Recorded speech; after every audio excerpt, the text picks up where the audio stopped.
All student all hearing my channel to person.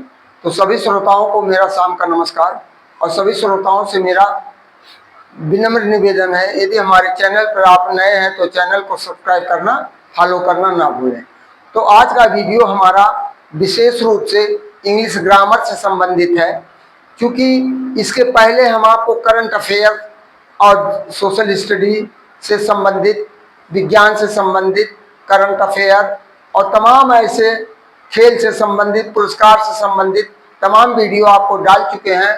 और चूंकि basic concept जो English का है वो छोटे छोटे बच्चों के लिए बहुत ही महत्वपूर्ण होता है, जो कि वो ज़्यादा समझ नहीं पाते हैं, तो उनका स्पीकिंग लैंग्वेज बहुत ही कमज़ोर हो जाता है, प्रोनाउंसिएशन नहीं कर पाते हैं वो बच्चे।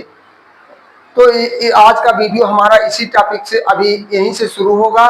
तो हमारा आज का पहला मोटिवेशनल वाक्य है, if your business is not on the internet then your business will be out of business. दूसरा है, बेटों को केवल शिक्षित बनाइए, बेटे को केवल शिक्षित बनाइए, उसके लिए धन इकट्ठा करके उसे अपाहिज मत बनाइए, उसके लिए धन इकट्ठा करके उसे अपाहिज मत बनाइए। यदि बेटा योग्य और संस्कारी होता है, यदि बेटा या बेटी योग्य और संस्कारी होते हैं तो वह स्वयं अपना धन कमा लेगा, लेकिन यदि वह आलसी और बुरे आचरण वाला हुआ तो आपका कमाया हुआ सभी धन को नष्ट कर देगा, सभी धन को नष्ट कर देगा। इस पर कहा गया, पूत सपूत तो का धन संचय, पूत कपूत तो का धन संचय। यदि आपका बेटा लायक है, यदि शिक्षा की तरफ आप मोटिवेट करते रहते हैं, उसको देश दुनिया के बारे में बताते रहते हैं, तो वह अच्छा संस्कारवान बनेगा और अपने उद्देश्य को पाने के लिए बराबर तत्पर रहेगा। और यदि आप, तो कहा गया है कि एक अंधविश्वासी वो उतना ही खतरनाक होता है जो कि आपको पाखंड की तरफ ले जा करके आपके अंदर बुराइयां भर देगा, आपको यानी आपको अपने लक्ष्य की तरफ पहुंचने नहीं देगा। तो बड़े सस्ते लोग होते हैं जो, जैसे अभी आप तमाम ऐसे कहावतों सुनेंगे कि जो पढ़ा लिखा होता, टॉप क्लास का जो होता है वो IAS होकर जो उनका तलुआ चाटता है, और जो थर्ड क्लास और के होते हैं, सेकंड क्लास के होते हैं, क्लर्की और ग्रेड इस तरह के सर्विसों में जाते हैं, जो अमूमन यानी ना के बराबर जिनकी पढ़ाई लिखाई यानी किसी तरह से पूरा करते हैं, मोस्टली वो नेतागिरी में चले जाते हैं, या जो एकदम नहीं पढ़े होते वो कट्टा उठाकर गुंडा बन जाते हैं। तो ये देश की परंपरा चल रही है। तो आज का विशेष टॉपिक हमारा है इंग्लिश। तो इंग्लिश हम आपको कह रहे हैं, इंग्लिश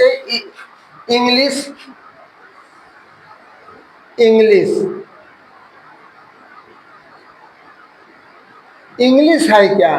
तो कह रहा है English is a language of the British, English is language of British. English क्या कह रहा है? English is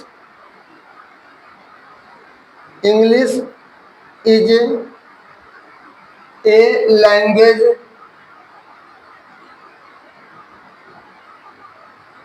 language of British,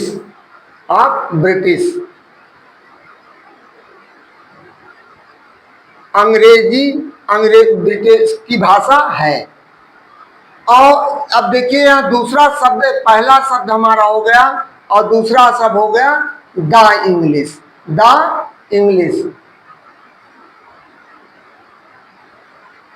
अब इसके दोनों शब्दों में बहुत अंतर आ गया, दोनों शब्दों में अंतर आ गया। द इंग्लिश का मतलब होगा पूरे the people of the England, या पीपुल ऑफ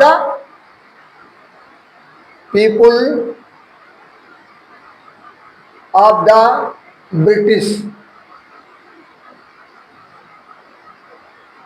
यहाँ अंग्रेज लोग हो गए।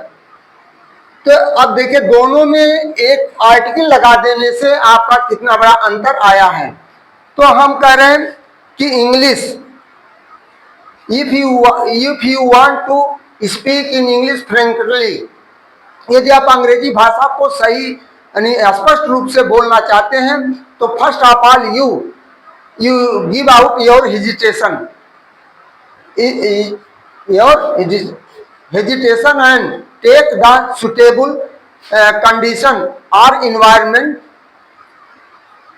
then you can speak the English। तो इस तरह जैसे हर बीजों में, हर चाहे गेहूं का बीज हो चाहे धान का बीज हो, हर जो हम खाते हैं सब में अंकुरण करने की क्षमता होती है, उसी तरह हर बच्चे के अंदर वो ब्रेन होता है जिसका सब कहते हैं इनका आईक्यू भिन्न है। आईक्यू नहीं भिन्न है, वो हमारा इन्वायरमेंट, वातावरण हमको भिन्न करा देता है। जो जिस माहौल में पलता है उसी तरह उसका विकास होता है।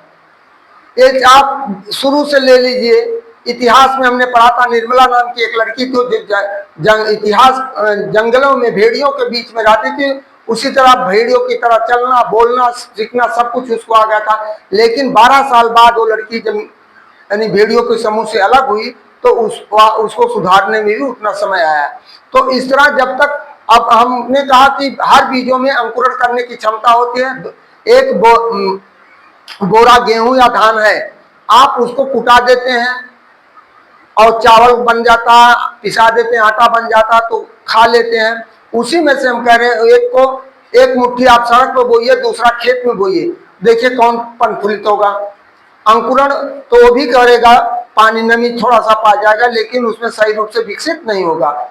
और ये जो खेत में वहां हर चीज पर्याप्त मात्रा में मिलेंगे तो वह सही रूप से विकसित होगा और अच्छी उपज भी देगा। उसी तरह बच्चों को भी ऐसे माहौल में क्रिएट करना चाहिए, ऐसे उनका बराबर आपको ध्यान रखना चाहिए। हमारा बच्चा कहीं गलत संगत में तो नहीं जा रहा, कहीं ऐसे जगह तो नहीं जा रहा है, और टीचर जो पढ़ा रहे हैं वो हमारे बच्चों को किस तरह मोटिवेट कर रहे हैं, तो विशेष रूप से आपको विशेष यहाँ देना चाहिए। तो हम तो कहते हैं कि वर्तमान परिवेश में जो आज तमाम ऐसे प्राइवेट कॉलेजेस खुल गए हैं जहां पर पर्याप्त रूप से शिक्षक भी नहीं है, ना तो डिग्री किसी के पास है, ना तो ट्रेंड है, अनट्रेंड ज्यादा लोग पढ़ा रहे हैं, उनको जैसे प्रैक्टिकली ज्ञान कहीं पर कोई नहीं दिया जाता है। तो हाई स्कूल इंटर का बच्चा जो इंटर करने के बाद जो बीएससी स्तर के या टेक्नोलॉजी में जाता है या एमबीबीएस की तरफ मुड़ता है तो उसके सामने एक बड़ी जटिल समस्या आ जाती है, या कंपटीशन की दुनिया में मुड़ता है। तो उसको शुरू से बेसिक चीजें वो कलेक्ट करते करते उसका काफी समय बर्बाद हो जाता है। तो इन्हीं शब्दों के साथ मैं आपको इंग्लिश का 2 टॉपिक आपको बताया हूं। और ग्रामर, आप देखिए ग्रामर, अब यहां एक ग्रामर है और एक ग्रामर है। अब यह देखिए, अब ये क्या हो गया, ये क्या हो गया, इसके माने होगा ग्राम माने चना और ग्रामर माने चना बेचने वाला हो गया ग्रामर, और यहाँ ग्रामर तो ये आपका व्याकरण हो गया। क्या है? व्याकरण। किसी का डेफिनेशन तो grammar, grammar is an art और science which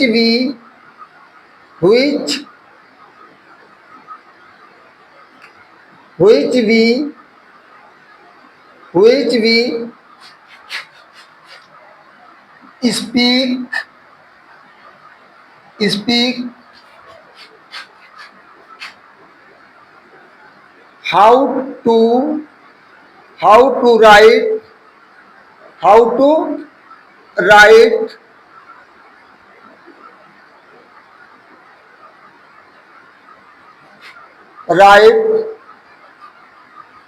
speak how to write to speak, how to write in a sentence, correctly.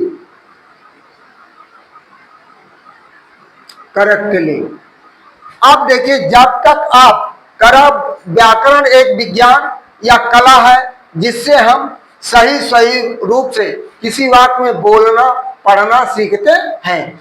तो इसके लिए सबसे पहले आप किसी भी लैंग्वेज में जाएंगे तो सबसे पहले उसका क्या सीखना होगा? अल्फाबेट। अंग्रेजी में अल्फाबेट कहते हैं, हिंदी में वर्णमाला। वो चाहे जिस भाषा में जाएंगे तो यहाँ आप अल्फाबेट। अब यहाँ समस्या आती है, अमूमन बता दिया जाता अल्फाबेट कि वर्णमाला क्या है। अब यहाँ हमारा आ गया अल्फाबेट, वर्णमाला क्या है? तो अंग्रेजी वर्णमाला एक ऐसा वर्णमाला है जो लिखने में बहुत ही आसान होता है और बोलने में थोड़ी दिक्कत होती है, लेकिन चूंकि जीभ को तोड़ मरोड़ करके अंग्रेजी शब्दों का प्रोनाउंसिएशन किया जाता है। यदि आपके पास वोकैबुलरी है, शब्दकोश है, तो आप फ्रेंकली अंग्रेजी बोल सकते हैं। तो हमारी चूंकि ये विदेशी लैंग्वेज है तो इनको अब चूंकि अंग्रेजों ने सारे दस्तावेज को अंग्रेजी में ही लिख दिया है, इसलिए अंग्रेजी का महत्व दिन प्रतिदिन बढ़ता जा रहा है। और यह लिखने में बहुत शार्ट समय लगता है और हिंदी में लिखने में बहुत ज्यादा समय लगता है, क्योंकि उसमें तमाम प्रकार की मात्राएं होती हैं। इसमें केवल आपको ध्यान देना होता है, जैसे उसका उच्चारण और जो ई और ए आई ई आर में थोड़ा अंतर होता है। कहीं कहीं जैसे ग्रामर हमने ई आर हो गया, G R A double M E R, उसका अर्थ बदल गया। उसी तरह जैसे प्रोनाउंसिएशन सेम होते हैं, जैसे सेल है sell, S E double L cell मैंने बेचना, S C E double L cell मैंने कोच का, S A L E sale मैंने बिक्री, S A I L cell मैंने खेना, नाव चढ़ाना। तो इस तरह होता है। तो अंग्रेजी वर्णमाला तो इस तरह दो प्रकार के लिखे जाते हैं मुख्य रूप से, कैपिटल लेटर और स्मॉल लेटर। स्मॉल लेटर हमेशा ऊपर के 3 लाइनों में भागा, इसलिए 4 रूल की कॉपी प्रारंभिक दौर में बच्चों को 4 रूल की कॉपी पर लिखने के लिए बताया जाता है। तो जिसे ये ऊपर की तरफ ही जाते हैं, ए बी सी डी। और यहाँ देखिए यही चीज हम आपको यहाँ दे रहे हैं। अब देखिए स्मॉल लेटर में ए है, ए हो गया, बी हो गया, सी हो गया, डी हो गया। अब ये आपका स्मॉल लेटर है या आपका कैपिटल लेटर है। अब हमारा डिफिनेशन व्हाट इज अल्फाबेट, या मार्क ऑफ इंट्रोगेशन लगा है, वर्णमाला क्या है। तो यहाँ कह रहा alphabet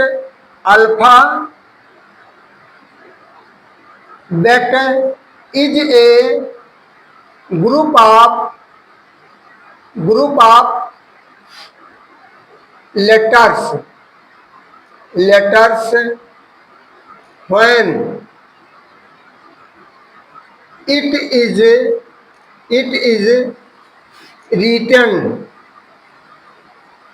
written in a series A to Z करा A to Z करा। वर्णमाला शब्दों का वह समूह होता है जब इसे A to Z को एक श्रृंखलाबद्ध लिखा जाता है, तो यह अल्फाबेट कहलाता है। यदि आप उसको तोड़ देते हैं तो अल्फाबेट को 2 भागों में बांट दिया जाता है। तो तोड़ देते हैं तो लेटर कहलाता है। क्या कहलाता है? लेटर कहलाता है। अब देखिए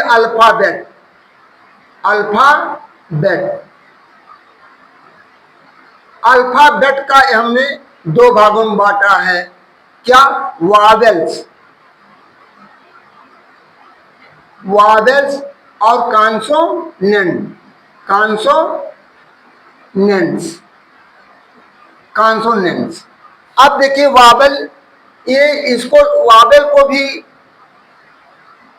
ए ई आई ओ यू, और ये मेन वावेल हो गया, सेमी वावेल वाई और डब्ल्यू।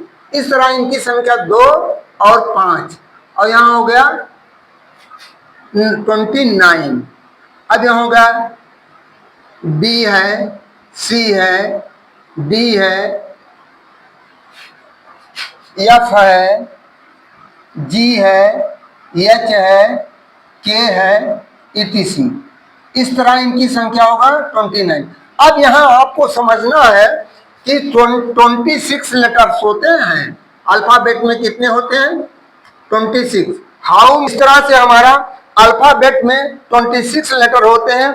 अब इन 26 लेटर में हमको देखना है कि वावेल जो है ए ई आई ओ यू को क्यों रखा गया है और बाकी ये क्यों नहीं रखे गए हैं 19, और डब्ल्यू आई को हम सेमी वावेल क्यों रखे हैं और बाकी 5 को हम मेल वावेल में रखेंगे। तो जिस तरह हमारे शरीर के अंगों को उनके कार्य के अनुसार डिवाइड किया गया है, उसी तरह इनके लेटर के वावेल के फंक्शन प्रोनाउंसिएशन के अनुसार भी इनको डिवाइड किया गया है। तो वीडियो बहुत लंबा हो जाएगा।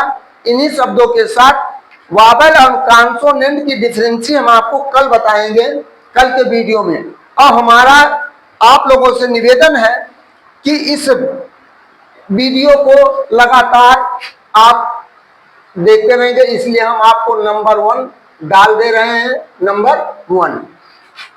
तो हमारा आप लोगों से निवेदन है, आप पहले आप स्पीकिंग के लिए, इंग्लिश स्पीकिंग के लिए, तो सर्वप्रथम आप अपना हेजिटेशन निकालिए और शब्दकोश इकट्ठा करिए और माहौल क्रिएट करिए। माहौल क्रिएट करिए, ऐसे व्यक्ति के साथ बैठिए जो आपके साथ इंग्लिश बोल सकता हो और इंग्लिश समझ सकता हो। हमको भी जानकारी बहुत है, लेकिन समस्या है अभी बोलने की बात आती है तो बोल नहीं पाते हैं, क्योंकि हम माहौल क्रिएट नहीं हो पाता है। अब यहाँ रूरल एरिया में आप जानते क्या समस्याएं होती हैं, लेकिन अब यहाँ केवल may I come in sir, sit down, go out, good evening, good morning, good afternoon, mostly यही सिखाया जाता है। लेकिन यदि आप, ये जरूरी नहीं कि आपको पूरा ग्रामर का ज्ञान होगा तभी आप स्पीकिंग कर पाएंगे। बिना ग्रामर के पास भी आप स्पीकिंग बड़े धड़ल्ले के साथ कर सकते हैं, लेकिन आपको उसके लिए माहौल क्रिएट करना पड़ेगा और माहौल के साथ साथ आपको अपना हेजिटेशन भी निकालना होगा। तो इन्हीं शब्दों के साथ मैं सभी श्रोताओं और सभी अभिभावकों से अनुरोध करता हूं कि आज से हमारा वीडियो नियमित रूप से देखें, जो इंग्लिश विषय के लिए काफी, इंग्लिश लैंग्वेज के लिए काफी आपके लिए सहयोगी बनेगा।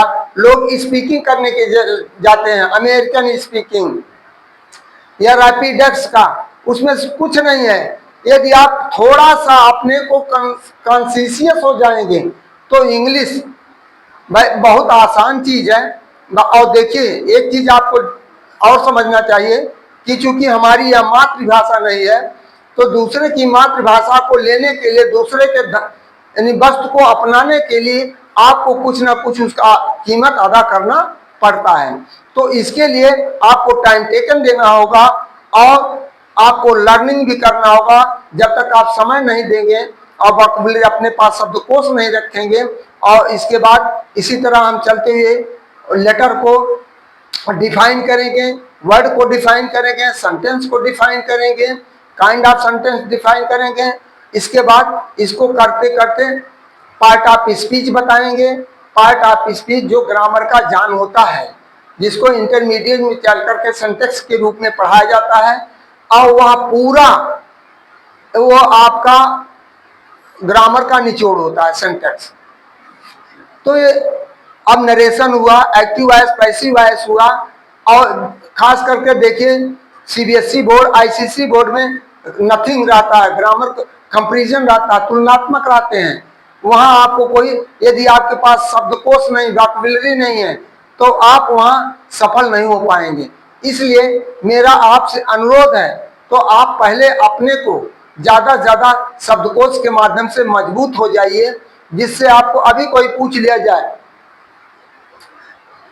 तो कि मैं जा रहा हूं, मैं जा रहा हूं, और आपको मैं जा रहा हूं तो आप पता न टेंस पता है, न इसमें कौन कौन सा शब्द लगेगा अंग्रेजी का और किस काल का है।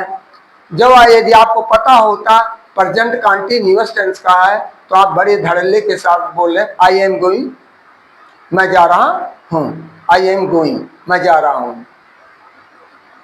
मैं पहुंच चुका हूं, मैं पहुंच चुका। घर पर आप बताते हैं, कहीं आप गमन किए तो आप वहां जब पहुंचे तो फोन के द्वारा आप सूचित करते हैं मैं वहां पहुंच चुका हूं, तो आई हैव रीच्ड देयर। तो घर वाले भी जब आपका जवाब सुनते हैं तो उनके अंदर भी तसल्ली होती है। तो इन्हीं शब्दों के साथ मैं आपसे से आपको सचेत करते हुए आपसे निवेदन करता हूं कि नियमित रूप से हमारे चैनल को देखिए, चैनल को सब्सक्राइब करते रहिए और वीडियो को लाइक करें, फॉलो करना ना भूलें। इन्हीं शब्दों के साथ आपको उज्जवल भविष्य की कामना करते हुए अपने वाणी को विराम देते हुए गुड नाइट, थैंक यू। हम आपको अगले वीडियो में कल फिर मिलेंगे।